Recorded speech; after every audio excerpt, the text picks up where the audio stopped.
எல்லாருக்கும் ஒரு பெரிய கை. ஒரு வாரத்துக்கு முன்னாடி நான் இன்ஸ்டாகிராம் ஸ்டேட்டஸ்லையும் யூடியூப் கம்யூனிட்டிலையும் ஒரு 20 அசட் கிளாஸை கொடுத்து இதில் உங்கள் ஒப்பீனியனில் டாப் 5 ஒஸ்ட் இன்வெஸ்ட்மெண்ட் எது அப்படிங்கிறத ஒப்பீனியனோட சொல்லுங்க அப்படிங்கிற மாதிரி கேட்டிருந்தேன். நிறைய பேர் நிறைய ஆன்சர்ஸ் கொடுத்துருந்தீங்க. ஸோ இன்றைக்கி நம்ம வீடியோ என்ன பார்க்க போகிறோம் அப்படின்னா, அந்த 20 இன்வெஸ்ட்மெண்ட்ஸ்லையும் 20 அசட் கிளாஸ்லையுமே என்னோட ஒப்பீனியனில் எதெல்லாம் பெஸ்ட் இன்வெஸ்ட்மெண்ட் எதெல்லாம் ஒஸ்ட் இன்வெஸ்ட்மெண்ட் அப்படிங்கிறத நம்ம ரேங்க் பண்ண போகிறோம். இந்த ரேங்கிங் பார்த்திங்க அப்படின்னா நான் ஒரு 5 கேட்டகரியாக பிரிச்சிருக்கேன். ஃபர்ஸ்ட் கேட்டகரி என்ன அப்படின்னா மஸ்ட் இன்வெஸ்ட், கண்டிப்பாக இன்வெஸ்ட் பண்ணலாம் அப்படிங்கிறது. செகண்ட் கேட்டகரி பார்த்தீங்கன்னா குட் டீல், அதாவது ஒரு நல்ல டீலில் கிடைச்சா மட்டும் நல்ல ப்ரைஸில் கிடைச்சா மட்டும் இன்வெஸ்ட் பண்ணுறது.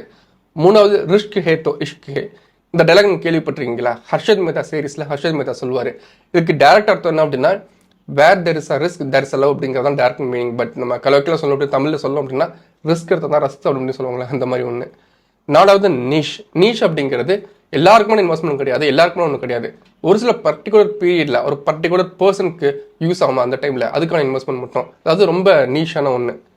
அடுத்தது நெவர், என்னோட ஒப்பீனியன்ல இன்வெஸ்ட் பண்ணக்கூடாது அப்படிங்கிறது. சரி, இப்போ நம்ம ஒன்று லிஸ்ட் பண்ண ஸ்டார்ட் பண்ணலாம். ஃபர்ஸ்ட் இருக்கிறது என்ன அப்படின்னா பேங்க் நிஃப்டி, அதாவது பேங்க் இண்டெக்ஸ். நிஃப்டி பேங்க் பார்த்தீங்கன்னா இந்த சுச்சுவேஷன் இப்போ நீங்கள் வீடியோ பார்க்குற டைமில் நிஃப்டி 50 கம்பேர் பண்ணும்போது கம்மி பிரைஸ் இருந்துட்டு இருக்கு, அண்டர் விட இருந்துகிட்டு இருக்கு. அடுத்த மாதம் பார்த்தீங்கன்னா இன்ட்ரெஸ்ட் ரேட்ஸ் கட் பண்ண போகிறாங்க. அதுக்கு சப்சிக்வெண்ட் மந்த்லேயும் இன்னொரு தடவை இன்ட்ரெஸ்ட் ரேட் கண்டிப்பாக கட் பண்ண தான் போகிறாங்க. அண்ட் கட் பண்ணதுக்கப்புறம் கண்டிப்பாக எல்லா பேங்கிங் ஸ்டாக்ஸுமே மேலே போக ஸ்டார்ட் ஆகும். ஸோ கண்டிப்பாக நிஃப்டி பேங்க் பார்த்தீங்கன்னா ஷார்ட் டேர்மும் சரி அண்ட் லாங் டேர்ம் பர்ஸ்பெக்டிவ் நீங்கள் பார்த்தீங்க அப்படின்னாலுமே இந்த இண்டெக்ஸ் அப்படிங்கிறது கண்டிப்பாக இன்வெஸ்ட் பண்ணக்கூடிய இண்டெக்ஸ் தான். ஏன்னா நிஃப்டி 50லேயே மேக்ஸிமம் வெயிட் 35% வெயிட்டேஜ் மேலே இந்த ஒரு இண்டெக்ஸ் இருந்துகிட்டு இருக்கு. ஸோ இது பார்த்தீங்கன்னா நம்ம மஸ்ட் இன்வெஸ்ட்லேயும் நம்ம வைக்கலாம். போத் ஷார்ட் டேர்முக்கு சரி லாங் டேர்முக்கு சரி நிஃப்டி பேங்க்ல நீங்கள் தாராளமாக இன்வெஸ்ட் பண்ணலாம். இது வந்து என்னோட ஒப்பீனியன் தான், இது ஃபேக்ட் கிடையாது. அடுத்தது சிட் ஃபண்ட் அப்படிங்கிறது நம்ம சீட்டு போடுவோம்னு சொல்லணும்ல வீட்டில், இது ஆக்சுவலாக பார்த்தீங்கன்னா ஒரு என்ன கேட்டே இன்வெஸ்ட் பண்ணக்கூடாது அப்படின்னு சொல்லுவாங்க. ஏன் அப்படின்னா ஏன்னா இந்த மொத்த அசட் கிளாஸ்லையுமே எந்த ஒரு சென்ட்ரலைஸ்ட் ஆகாத ஒரு இன்வெஸ்ட்மெண்ட் கிளாஸ் அப்படின்னா இந்த சிட் ஃபண்ட் தான். இதுக்கு பெரிய ஆர்கனைசேஷனோ பெரிய அப்ரூவலோ எதுவுமே இருக்காது. ஜஸ்ட் நான் வீட்டில் எல்லாமே சேர்ந்து ஒரு ஒன்றா சேர்ந்து பேசி பண்ணுவாங்க. நம்ம வீட்டில் நிறைய பேர் பண்ணியிருப்பாங்க.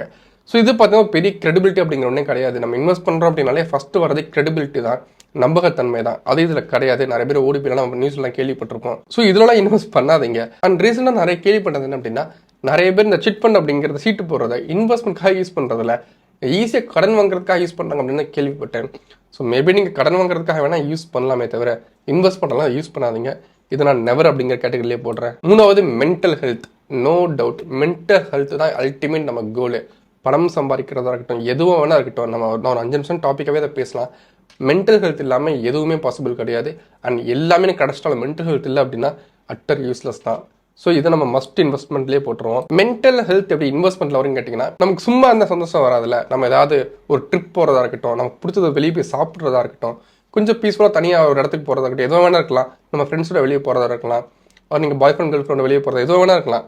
உங்கள் மென்டல் ஹெல்த் ஒரு விஷயம் உங்களுக்கு ஆர்கானிக்காக கொடுக்குது அப்படின்னா அது நீங்கள் செலவு பண்ணுறதுல எந்த ஒரு தப்புமே கிடையாது. அது ஒரு இன்வெஸ்ட்மெண்ட் தான். ஸோ மென்டல் ஹெல்த்துக்காண்டி உங்கள் ஹாப்பினஸ்க்காண்டி நீங்கள் இன்வெஸ்ட் பண்ணுறது அப்படிங்கிறது நீங்கள் செலவு பண்ணுறது அப்படிங்கிறது செலவே கிடையாது, அது ஒரு இன்வெஸ்ட்மெண்ட் அப்படிங்கிறது தெரிஞ்சுக்கோங்க. அடுத்தது போஸ்ட் ஆஃபீஸ் ஃபண்ட்ஸ்.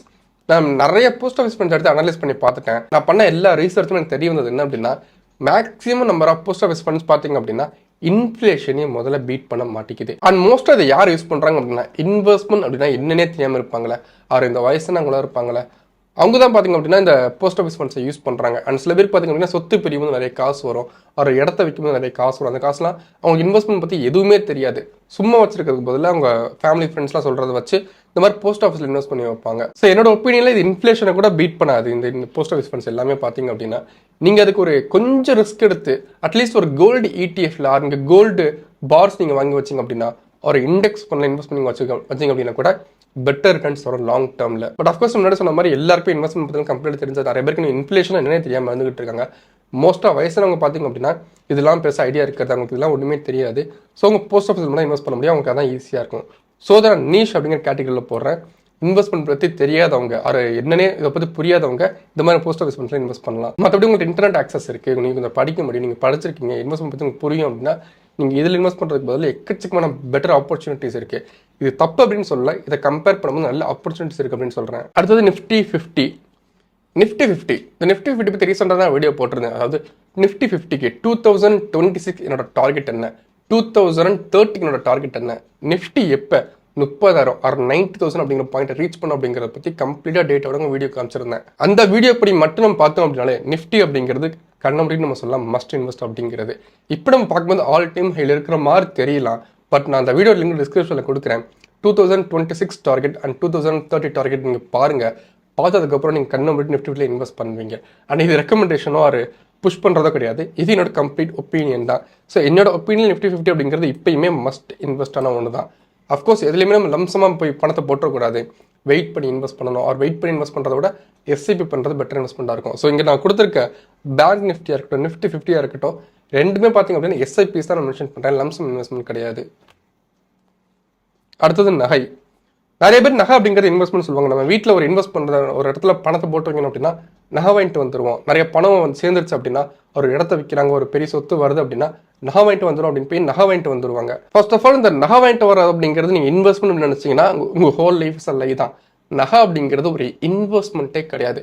அது சேவிங்ஸா அப்படின்னு கூட எனக்கு டவுட்டாக தான் இருக்குது. ஏன் அப்படின்னா நீங்கள் நகை வாங்கும் போதே செய்கூலி, சேதாரம், ஜிஎஸ்டி இது 3க்கு நீங்கள் எக்ஸ்ட்ரா காசு கட்டி தான் நகை வாங்க போகிறீங்க. அந்த நகையை நீங்கள் அதே நகை அப்படியே கொண்டு போய் ஒரு 2 வருஷம் கழிச்சு விற்றீங்க அப்படின்னா கூட அதை வாங்கின ப்ரைஸ்க்குலாம் எடுத்துக்க மாட்டாங்க. வாங்கின ப்ரைஸோட கம்மியாக தான் எடுப்பாங்க. இன்ஃபேக்ட் அதே ப்ரைஸில் எடுத்தால் கூட செய்கூலி சேதாரம் சேர்த்து பார்த்தோம் அப்படின்னா 2 வருஷத்தில் உங்களுக்கு அந்த நகையில் பெருசாக ரிட்டர்னே வராது. அதை நீங்கள் யூஸ் பண்ணுறது அப்படிங்கிறது வேறு. பட் நீங்கள் ஒரு சேவிங்ஸ் ஒரு இன்வெஸ்ட்மெண்ட் நீங்கள் நகை வாங்கி வைக்கிறீங்க அப்படின்னா அது இன்வெஸ்ட்மெண்ட்லாம் கிடையவே கிடையாது. அது ஆக்சுவலாக இன்ஃப்ளேஷனை பீட் பண்ணுறது அப்படிங்கிறத தாண்டி இருக்கிற அசட்டோட வேல்யூ கம்மியாக தான் ஆகிட்டு போகும். ரொம்ப லாங் டர்மில் வேணால் டிஃபரன்ஸ் தெரியுமே தவிர ஒரு 3 இயர்ஸ் 4 இயர்ஸ்க்கு அப்பெல்லாம் டிஃபரன்ஸே தெரியாது. நிறைய பேர் வைக்கிற கவுண்டர் ஆர்குமெண்ட் என்ன அப்படின்னா நகையை நம்ம வச்சு ஈஸியாக பணம் வாங்கிடலாம் அப்படின்னு. ஆக்சுவலாக நகை வச்சு மட்டும்லாம் கிடையாது. நீங்கள் சாதாரண ஃபிக்ஸட் டெபாசிட் வச்சு கூட அதை பேக் பண்ணி நீங்கள் லோன் ஈஸியாக வாங்கிக்கலாம். நீங்கள் ஒரு ஷார்ட் டர்ம் லோன் வாங்கிக்கலாம்.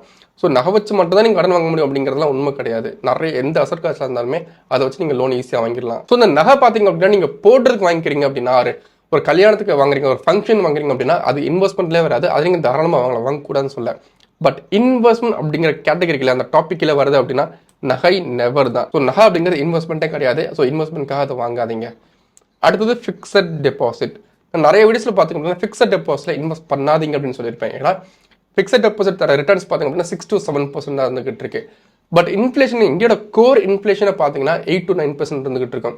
ஆக்சுவல் ஃபிகர் பார்த்தீங்கன்னா 5%, 4% சொல்லுவாங்க. பட் அதெல்லாம் உண்மை கிடையாது. நீங்கள் உங்களோட ஒரு மாதம் செலவை எடுத்துக்கோங்க. போன வருஷம் இதே மாதத்தில் எவ்வளோ செலவு பண்ணுங்க அப்படிங்கிறத டிஃப்ரென்ஸ் பாருங்கள். கண்டிப்பாக ஒரு 10% ஜம்ப் இருக்கும். அதுதான் actual core house hold inflation அப்படின்னு சொல்லுவாங்க. ஸோ அந்த இன்ஃப்ளேஷன் இப்படி பார்த்தோம் அப்படின்னா ஃபிக்ஸட் டெபாசிட் இன்ஃப்ளேஷனை பீட் பண்ணவே பண்ணாது. ஸோ நீங்கள் ஃபிக்ஸட் டெபாசிட்டை இன்வெஸ்ட்மெண்ட்டாக போடுறது அப்படிங்கிறது நல்ல விஷயம் கிடையாது. அப்படின்னா நான் போடவே கூடாதுன்னு கேட்டிங்கன்னா அப்படி இல்லை. அதுக்குன்னு ஒரு சில யூசஸ் இருக்கும். ஃபார் எக்ஸாம்பிள் இப்போ 2 வருஷத்தில் ஒரு கல்யாணம் வருது, ஒரு அடுத்த வருஷம் நீங்கள் கார் வாங்க போகிறீங்க, ஒரு 3 வருஷத்தில் உங்களுக்கு பெரிய ஒரு செலவு இருக்குது அப்படின்னா அதை டார்கெட் பண்ணி நீங்கள் பணம் வச்சிருக்கீங்க. ஒரு 10 லட்சம் நீங்கள் வச்சிருக்கீங்க அப்படின்னு வச்சுப்போம். இந்த 10 லட்ச ரூபாய் நீங்கள் சும்மா வச்சிருக்கிறதுக்கு பதில் இந்த ஃபிக்ஸட் டெபாசிட் வச்சிருந்தீங்க அப்படின்னா வருஷம் உங்களுக்கு ஒரு 7% கேரளா ரிட்டர்ன் கிடைச்சிருக்கும். ஸோ இந்த மாதிரி ஒரு டார்கெட்டுக்காக நீங்கள் பணம் வச்சிருக்கீங்க அப்படின்னா அந்த டார்கெட்டுக்கு கொஞ்சம் டைம் இருக்குது அப்படின்னா 3 மாதமாக இருக்கட்டும், 3 வருஷமாக இருக்கட்டும், டைம் இருக்குது அப்படின்னா நீங்கள் ஃபிக்ஸட் டெபாசிட்டில் தாராளமாக போட்டு வைக்கலாம்.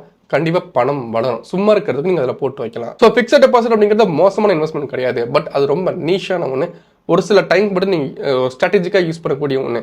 அண்ட் இன்னும் சில டைம் பார்த்தீங்க அப்படின்னா பெரிய பெரிய இன்வெஸ்டர்ஸ்லாம் பார்த்தீங்க அப்படின்னா ஸ்டாக்ஸ் எப்போ ரொம்ப ஓவர் வேல்யூடாக மாறுதோ, ஒரு பெரிய கிராஷ்குள்ள போதும், அப்போலாம் பணத்தை வெளியே எடுத்து சும்மா வச்சிருக்கிறதுக்கு பதில் இந்த மாதிரி எஃப்டியில் போட்டு வச்சிருப்பாங்க. அதுக்கும் இந்த எஃப்டி பார்த்தீங்கன்னா யூஸ் ஆகும். ஸோ இந்த எஃப்டி பார்த்தீங்கன்னா மோசமான இன்வெஸ்ட்மெண்ட்லாம் கிடையாது. இன்வெஸ்ட் பண்ணக்கூடாதுன்னு சொல்ல அதுக்குன்னு ஒரு சில பர்டிகுலர் டைம் ஸ்ட்ராட்டஜிஸ் இருக்கு.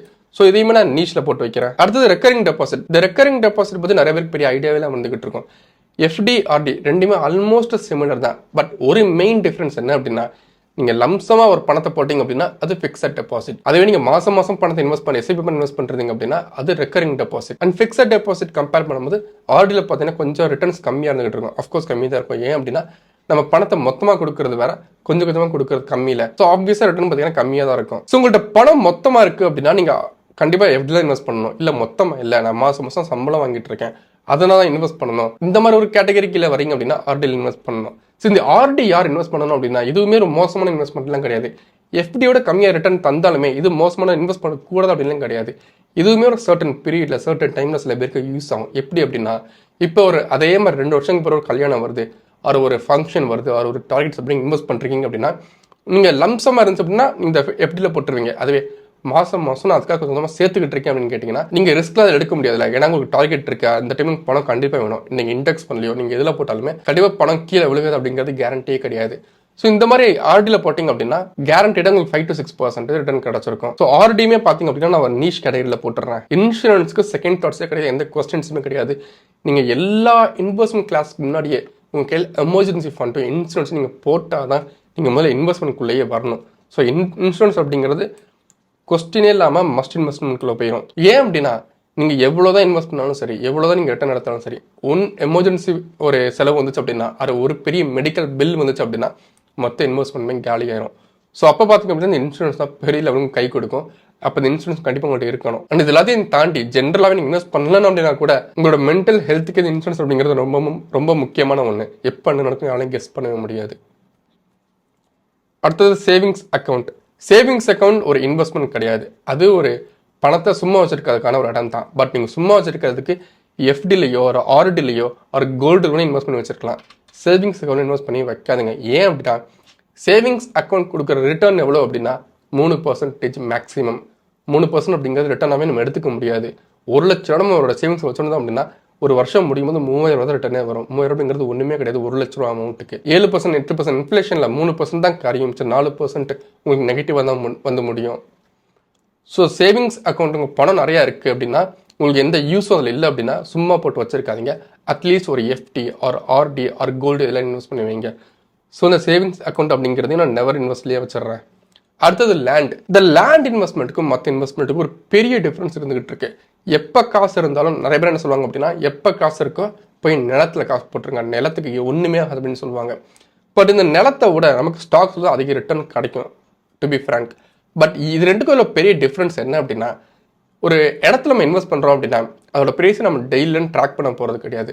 மேபி ஒரு 10 வருஷம் ஒரு 15 வருஷம் கழிச்சு தான் விற்போம். அப்போ தான் ப்ரைஸ் டிஃப்ரென்ஸே நம்ம பார்ப்போம். பட் நம்ம இந்தியா பார்த்திங்க அப்படின்னா ஒரு டெவலப்பிங் கண்ட்ரி. ஸோ ஒவ்வொரு வருஷமும் எந்த ஒரு இடமா இருந்தாலும் சரி ஒவ்வொரு வருஷம் இம்ப்ரூவ் ஆகிட்டே தான் இருக்குது, டெவலப் ஆகிட்டே தான் இருக்குது. ஸோ ஒரு 15 வருஷம் நம்ம டைம் பீரியட் பார்த்தோம் அப்படின்னா எங்கேயும் நம்ம டெவலப் ஆயிருப்போம். ஸோ ஆப்வியஸ்லி நம்ம இடத்தோட ப்ரைஸ் இன்க்ரீஸ் ஆக தான் செஞ்சிருக்கோம். பட் நீங்கள் டெய்லி இடத்தோட ப்ரைஸை ட்ராக் பண்ணுற மாதிரி இருந்துச்சுன்னா அதோட ப்ரைஸ் மேலே ஏறும், கீழே இறங்கும், கீழே கிராஷ் ஆகும், திரும்ப மேலே வந்து நடந்துகிட்டே தான் இருக்கும். அது மட்டும் இல்லை ஒரு இடத்தோட ப்ரைஸை பார்த்தீங்கன்னா உங்களால் கணிக்கவே முடியாது, உங்களால் அனலைஸ் பண்ணி கண்டுபிடிக்கவே முடியாது.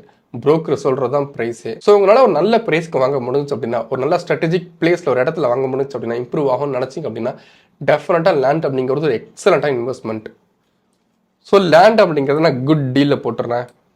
அதாவது நல்ல பிரைஸ்ல கிடைச்சா மட்டும் நல்ல பிளேஸ்ல கிடைச்சா மட்டும் வாங்க, கண்ணை மட்டும் நிலத்துல போடணும் அப்படின்னு வாங்காதீங்க. அடுத்தது பிட்காயின். நான் யூடியூப்ல இன்ஸ்டாகிராம் போஸ்ட் போட்டேன்ல, அதுல நிறைய பேர் கோவப்பட்டது எதுவுமே அப்படின்னா பிட்காயின் மேலே தான். இது ஒரு டீசென்ட்ரலைஸ்டிக் கரன்சி, இதுக்கு ஒரு நம்பகத்தன்மை கிடையாது, கவர்மெண்டோட மானிட்டரிங் கிடையாது அப்படின்னு நிறைய பேர் கோவப்பட்டிருந்தாங்க. பட் ஆக்சுவலா ஐரன் என்ன அப்படின்னா இது டீசென்ட்ரலைஸ்ட் கரன்சி அப்படிங்கிறதுனால அது கவர்மெண்ட் இதை மானிட்டர் பண்ண மாட்டாங்க அப்படிங்கிறதுனால தான் இதில் ஆக்சுவலாக நிறைய பேர் இன்வெஸ்டே பண்றாங்க. ஏன்னா உலகத்தில் எது நடந்தாலும் சரி, என்ன போர் வந்தாலும் சரி, என்ன நடந்தாலும் சரி, அதுக்கும் பிட்காயினுக்கும் எந்த சம்மந்தமே கிடையாது. ஏன்னா இது ஒரு இண்டிபெண்டன்ட் கரன்சி மாதிரி. ஸோ பிட்காயின் பார்த்தீங்க அப்படின்னா கண்டிப்பாக நீங்கள் டைவர்சிஃபை பண்ணுறதுக்காக இன்வெஸ்ட் பண்ணலாம் ஆக்சுவலாக. பட் நீங்கள் ஒரு 100 ரூபாய் இன்வெஸ்ட் பண்ணுறீங்க அப்படின்னா அதில் ஒரு 3 ரூபா 2 ரூபா மட்டும் தான் இன்வெஸ்ட் பண்ணணும், அதிகமாக இன்வெஸ்ட் பண்ணக்கூடாது. ஏன்னா ரிஸ்க் கண்டிப்பாக இதில் அதிகமாக இருந்துகிட்டு இருக்கு. பட் ரிட்டர்ன்ஸ் பார்த்தீங்க அப்படின்னா ரொம்ப வால்டர் இருக்கிறதுனால ஷார்ட் டேர்மில் பெரிய ரிட்டர்ன் கூட தரதுக்கான பாசிபிலிட்டி இருக்கு. ஸோ பிட்காயின் பார்த்தீங்க அப்படின்னா கிரிப்டோ கரன்சி பார்த்தீங்க அப்படின்னா டெஃபினட்டாக நீங்கள் ஒரு 10% 20% உங்களோட மொத்த அலோகேஷன் இன்வெஸ்ட் பண்ணக்கூடாது.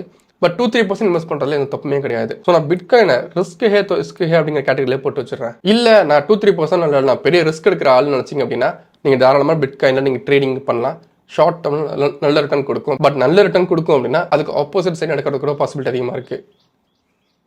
அடுத்தது வீடு அப்படிங்கிறது ஃபர்ஸ்ட் ஆஃப் ஆல் பிளைண்டாக சொல்லிடுறேன், வீடு அப்படிங்கிறது இன்வெஸ்ட்மெண்ட்டே கிடையாது. நிறைய பேர் வீடு அப்படிங்கிற இன்வெஸ்ட்மெண்ட் நினச்சிட்டு இருப்பாங்க. வீடு இன்வெஸ்ட்மெண்ட் கிடையாது. இந்த வீட்டுக்கு கீழே இருக்க இடம் தான் ஆக்சுவலாக இன்வெஸ்ட்மெண்ட். வீடு அப்படிங்கிறது ஒவ்வொரு வருஷமும் அதோட வேல்யூ இழந்துகிட்டே தான் இருக்கும். இப்போ நீங்கள் ஒரு 50 லட்ச ரூபா நீங்கள் வீடு கட்டுறீங்க அப்படின்னா அந்த வீடு ஒரு 20 வருஷத்துக்கு அப்புறம் ஆல்மோஸ்ட் ஒரு பாதிக்கு மேலே வேல்யூ இழந்திருக்கும். ஏன்னா ஆப்வியஸாக செங்கலும் சரி, சிமெண்ட்டும் சரி, அந்த இரும்பும் சரி, அதுக்கு இந்த மாதிரி ரஸ்ட் ஆகிட்டே இருக்கும், அதுக்கு வந்து பழசாகிட்டே இருக்கும், வேல்யூ இழக்க தான் செய்யும். ரொம்ப நார்மலான ஒன்று. பட் இன்னும் சில பேர் பார்த்தீங்க அப்படின்னா வீடை கமர்ஷியலுக்காக கட்டுவாங்க. அது ரொம்ப ஆக்சுவலாக ரேர் தான். பட் நிறைய பேர் வாடகை கொடுக்குறோம் அப்படிங்கிறதுக்காக கட்டுவாங்க. பட் நான் ஒரு சின்ன கால்குலேஷன் பண்ணி பார்த்தேன், பி ரேஷியோ வச்சு பார்க்கும்போது வீடுமே பார்த்தீங்க அப்படின்னா நம்ம கட்டுற செலவுக்கு கம்பேர் பண்ணும்போது வர ரிட்டர்ன் பார்த்தீங்க அப்படின்னா பெருசாலும் இல்லை. நம்ம ஒரு 50 லட்ச ரூபா 60 லட்ச ரூபா போட்டு கட்டுவோம், மாதம் பார்த்தீங்க அப்படின்னா ஒரு வருஷம் பார்த்தீங்க அப்படின்னா ஒரு 1.5 லட்ச ரூபா தான் வாடகை வரும் அப்படின்னா அது ஒரு ஹியூஜ் ரிட்டர்ன்லாம் கிடையாது. இன்ஃபேக்ட் இது பண்ணக்கூடாது அப்படின்னு சொல்லல, பட் இதை கம்பேர் பண்ணும்போது எக்கச்சக்கமான பெட்டர் ஆல்டர்னேட்ஸ் இருக்கு அப்படின்னு சொல்றேன். இன்ஃபேக்ட் ஈஸி ஆல்டர்னேட்ஸ் இருக்கு அப்படின்னு சொல்றேன். பட் ஸ்டில் கமர்ஷியலுக்காக நீங்க விடலாம், தப்பு கிடையாது. பட் கமர்ஷியல் இல்லாமல் நான் எனக்காக வீடு கட்டுறேன், பட் அதை இன்வெஸ்ட்மெண்ட்காக கட்டேன்னு நினச்சிங்க அப்படின்னா அது இன்வெஸ்ட்மெண்ட்லாம் கிடையாது. உங்களுக்காக, அதாவது நான் முதல்ல சொன்ன மென்டல் ஹெல்த், அந்த மென்டல் ஹெல்த்துக்காண்டி உங்களுக்கு பிடிக்கும் அப்படிங்கிற கட்டலாமே தவிர இதுவுமே இன்வெஸ்ட்மெண்ட்ல வராது. எப்படி நகை ஆர்னமெண்ட்ஸ்ல வருமோ அதே மாதிரி வீடுமே பார்த்தீங்க அப்படின்னா உங்களோட ஒரு லக்ஸரி திங்ல வருமே தவிர அது இன்வெஸ்ட்மெண்ட்ல வராது. ஸோ வீடு பார்த்தீங்க அப்படின்னா நெவர் அப்படிங்கிற கேட்டகரியில் நான் போட போறேன். அடுத்தது பென்னி ஸ்டாக்ஸ். பென்னி ஸ்டாக் பார்த்தீங்கன்னா how to buy penny stock அப்படின்னு நான் ஒரு வீடியோ பண்ணிருப்பேன். அப்படி நீங்க செக் பண்ணி பாருங்க, லிங்க் டிஸ்கிரிப்ஷன்ல கொடுக்குறேன். இந்த பென்னி ஸ்டாக்ஸ் பார்த்தீங்க அப்படின்னா நீங்க டெஃபினட்டா இன்வெஸ்ட் பண்ணலாம். நீங்க 100 ரூபா உங்க மொத்த போர்ட்ஃபோலியோ வேல்யூ அப்படின்னா ₹1 நீங்க 2 ரூபாய் தூக்கிங்க பென்னி ஸ்டாக்ல தாராளமாக போடலாம். ஏன்னா பென்னி ஸ்டாக் நீங்கள் போடுறது பார்த்தீங்கன்னா ஈஸியாக 10x 20x ஈஸியாக வளர்ந்துடும். நானே பார்த்தீங்க அப்படின்னா சுவிட்சர்லாந்து அப்படி ஒரு கம்பெனியை பற்றி வீடியோ பண்ணியிருந்தேன். வீடியோ பண்ணும்போது ஸ்டாக்கோட ப்ரைஸ் பார்த்தீங்கன்னா ₹6 ₹7 இருந்துச்சு. இப்போ பார்த்தீங்கன்னா 10 மடங்கு வளர்ந்துருச்சு. அது ஒரு பென்னி ஸ்டாக். இப்போ பென்னி ஸ்டாக் இல்லை, வெளியே வந்துருச்சு. பட் இந்த பென்னி ஸ்டாக் நீங்கள் வாங்குறது வந்து எக்கச்சக்கமான ஃபில்டர்ஸ், எக்கச்சக்கமான அனலைஸ் நீங்கள் பண்ண வேண்டியது இருக்கும். பென்னி ஸ்டாக் வீடியோ நீங்கள் பாருங்க, என்னென்ன பண்ண அப்படிங்கிறது உங்களுக்கு புரியும். ஸோ இந்த பென்னி ஸ்டாக் பார்த்தீங்க அப்படின்னா நெவரெல்லாம் போட போகிறதில்ல, நீஷ்லையும் போட போகிறதில்ல, ரிஸ்க் ஹேத்தோ இஷ்கு ஹேல போட போகிறேன். நீங்கள் ரிஸ்க் எடுக்கணும்னு நினச்சிங்க அப்படின்னா உங்களுக்கு அனலைஸ் பண்ண தெரியும் அப்படின்னா பென்னி ஸ்டாக்ஸில் தாராளமாக இன்வெஸ்ட் பண்ணலாம். பட் ரொம்ப கம்மி அலோகேஷன் மட்டும் பண்ணுங்க. அடுத்தது யூஎஸ் ஸ்டாக்ஸ், அமெரிக்காவில் இருக்க ஸ்டாக்ஸ். இப்போ இந்த கரண்ட் சினாரியோல பார்த்தீங்க அப்படின்னா பெரிய ரெசிஷன் ஃபியர் வந்துட்டு இருந்துச்சு. எல்லா பெரிய டெக் கம்பெனிஸுமே பார்த்தீங்க அப்படின்னா கொஞ்சம் கரெக்டாக கீழே விழுந்துச்சு. ஸோ இந்த மாதிரி சுச்சுவேஷனில் பார்த்தீங்க அப்படின்னா நீங்கள் கண்டிப்பாக நீங்கள் யூஎஸ் ஸ்டாக்ஸில் இன்வெஸ்ட் பண்ணலாம். அதாவது பெரிய பெரிய கம்பெனிஸ்ல மட்டும். அது மட்டும் இல்லை, நீங்கள் உங்கள் போர்ட்ஃபோலியோ ஒரு 10 லட்ச ரூபாய்க்கு மேலே தாண்டிச்சு அப்படின்னா ஒரு 15 லட்ச ரூபாய்க்கு இன்வெஸ்ட் பண்ணிட்டீங்க அப்படின்னா எல்லாத்தையுமே கொண்டு வந்து இந்தியன் மார்க்கெட் டம்ப் பண்ணக்கூடாது. இந்தியாவில் பார்த்தீங்க அப்படின்னா என்ன வர பிரச்சனை வரலாம். இப்போ ஹிண்டன்பர்க் ரிப்போர்ட் வரல, அந்த மாதிரி ஒரு பெரிய பிரச்சனை வரலாம், இந்தியன் மார்க்கெட் கிராஷ் ஆகலாம். ஸோ இந்த மாதிரி சினாரியோல நீங்கள் பார்த்தீங்க அப்படின்னா மற்ற கண்ட்ரீஸ்ல நீங்கள் டைவர்சிஃபை பண்ணி வச்சிருக்கணும். எப்படி நம்ம அசட் கிளாஸ் டைவர்சிஃபை பண்ணுறோம் அதே மாதிரி கண்ட்ரி வைஸ் நம்ம டைவர்சிஃபை பண்ணி வச்சிருக்கணும். நம்ம ஈஸியாக இன்வெஸ்ட் பண்ண கண்ட்ரி எது அப்படின்னா அமெரிக்கா தான். ஸோ நீங்கள் உங்கள் போர்ட்ஃபோலியோ பெருசு ஆயிடுச்சு அப்படின்னா கண்டிப்பாக நீங்கள் போர்ட்ஃபோலியோ டைவர்சிஃபை பண்ணி தான் ஆகணும். அமெரிக்கன் ஸ்டாக்ஸ் நீங்கள் வாங்கி தான் ஆகணும். அண்ட் நான் இப்போ ரீசெண்டாக தான் பார்த்தீங்கன்னா அமெரிக்கன் ஸ்டாக்ஸில் இன்வெஸ்ட் பண்ணேன். நான் எதில் இன்வெஸ்ட் பண்ணேன், எதுக்காக இன்வெஸ்ட் பண்ண அப்படிங்கிறது மெம்பர்ஸ் கட் வீடியோவில் இருக்கும். சப்போஸ் உங்களுக்கு வேணும் அப்படின்னா செக் பண்ணி பாருங்க. அண்ட் இது மட்டும் இல்லை, நான் ஷேர் மார்க்கெட்டில் பண்ணுற ஆல்மோஸ்ட் எல்லாத்தையுமே பார்த்தீங்க அப்படின்னா கிரேக் கம்யூனிட்டி அப்படிங்கிற க்ளோஸ்ட் கம்யூனிட்டியில் போஸ்ட் பண்ணிருக்கேன். அண்ட் முக்கியமான மார்க்கெட் அப்டேட்ஸும் போஸ்ட்டாக மேக் பண்ணிருக்கேன் கிரேக் கம்யூனிட்டியில். ஸோ நீங்கள் ஷேர் மார்க்கெட்டில் சீரியஸாக இருக்கீங்க அப்படின்னா கிரேக் கம்யூனிட்டி லிங்க் கீழே டிஸ்கிரிப்ஷனில் ஃபர்ஸ்ட் கமெண்ட்ல இருக்கும், கிளிக் பண்ணி செக் பண்ணி பாருங்க. நீங்கள் வீடியோஸ் பார்க்கணும் அப்படின்னா வீடியோ ஜாயின் பண்ணிக்கோங்க. கண்டிப்பாக போர்ட்ஃபோலியோ பார்த்தீங்கன்னா ரொம்ப ஹெல்ப்ஃபுல்லாக இருக்கும். சரி, இப்போ இந்த யூஎஸ் ஸ்டாக்ஸ் பார்த்தீங்க அப்படின்னா நான் திரும்ப மஸ்ட் இன்வெஸ்ட்மெண்ட் வைக்கிறேன். யாருக்கு அப்படின்னா பெரிய போர்ட்ஃபோலியோ வச்சிருக்கிறவங்களுக்கு ஆர் டைவர்சிஃபை பண்ணணும்னு நினைக்கிறவங்களுக்கு. அது மட்டும் இல்லை, ரெசிஷன் டைமில் பார்த்தீங்க அப்படின்னா மைக்ரோசாஃப்ட், ஆப்பிள் மாதிரி கம்பெனிஸ்லாம் பார்த்தீங்க அப்படின்னா கொஞ்சம் கரெக்ட் ஆகும் தான். ஆனால் இந்த கம்பெனிஸ்லாம் பார்த்தீங்க அப்படின்னா ஒரு மிகப்பெரிய ஜெயின்ஸ், கண்டிப்பாக ரெக்கவர மேலே போயிடும். ஸோ நம்ம தைரியமாக இந்த மாதிரி கம்பெனிஸ்ல இன்வெஸ்ட் பண்ணலாம். இன்ஃபேக்ட் நான் மஸ்ட் இன்வெஸ்ட்ல வைக்கிறத விட நான் குட் டீல்லே வைக்கிறேன். நல்ல ப்ரைஸ்ல கிடச்சிச்சு அப்படின்னா நீங்கள் டைவர்ஸ் பண்ணணும்னு நினச்சிங்க அப்படின்னா நீங்கள் தாராளமாக இன்வெஸ்ட் பண்ணலாம். அடுத்தது நிஃப்டி ஐடி. நிஃப்டி ஐடி பார்த்தீங்க அப்படின்னா சேம் பேங்க் நிஃப்டி ஸ்டோரி தான். ரேட் கட் வரப்போகுது, இன்னொரு ரேட் கட்டும் கண்டிப்பாக வரும். அப்போ நம்ம இந்தியாவில் இருக்க ஐடி கம்பெனிஸ் பார்த்தீங்க அப்படின்னா பெரிய பெனிஃபிட் அடையும். ஏன் அப்படின்னா நம்ம ஐடி கம்பெனிஸ்லாம் மேக்ஸிமம் ரெவன்யூ எங்கேருந்து வருது அப்படின்னா வெஸ்டர்ன் கண்ட்ரீஸ்ல இருந்து தான். ஸோ வெஸ்டர்ன் கண்ட்ரி நல்லா இருந்துச்சு அப்படின்னா ரெவன்யூ இன்க்ரீஸ் ஆச்சு அப்படின்னா உங்கள் எக்கனாமியை வளர்ந்துச்சு அப்படின்னா டேரெக்டாக நம்மளோட ஐடி கம்பெனிஸ் அது இம்பாக்ட் பண்ணும். நம்ம ஐடி கம்பெனிஸ்க்கு நிறைய இன்ஃப்ளோ நடக்கும்.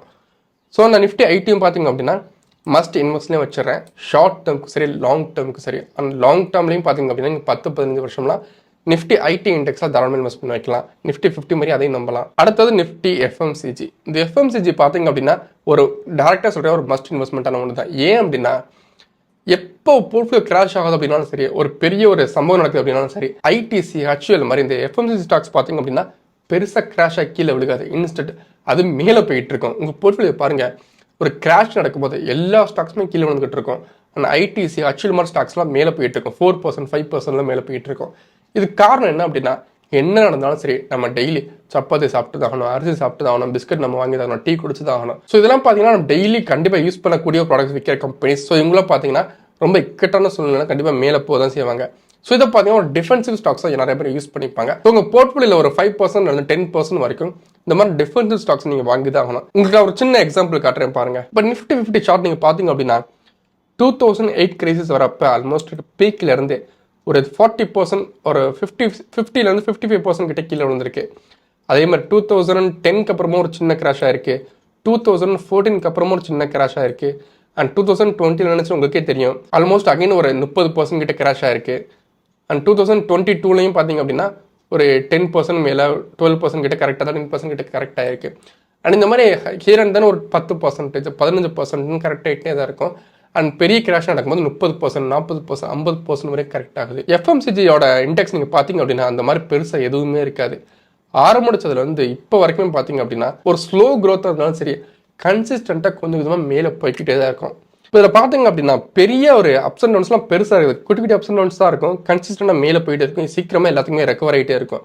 ஸோ டிஃபென்சிவ் ஸ்டாக்கை பார்த்தீங்க அப்படின்னா கண்டிப்பாக நீங்கள் நிஃப்டி எஃப்எம்சிஜியில் எஃப்எம்சிஜி ஸ்டாக்ஸில் நீங்கள் தாராளமாக இன்வெஸ்ட் பண்ணலாம். ஸோ எஃப்எம்சிஜி பார்த்தீங்க அப்படின்னா நான் மஸ்ட் இன்வெஸ்ட்லேயே வைக்கிறேன்.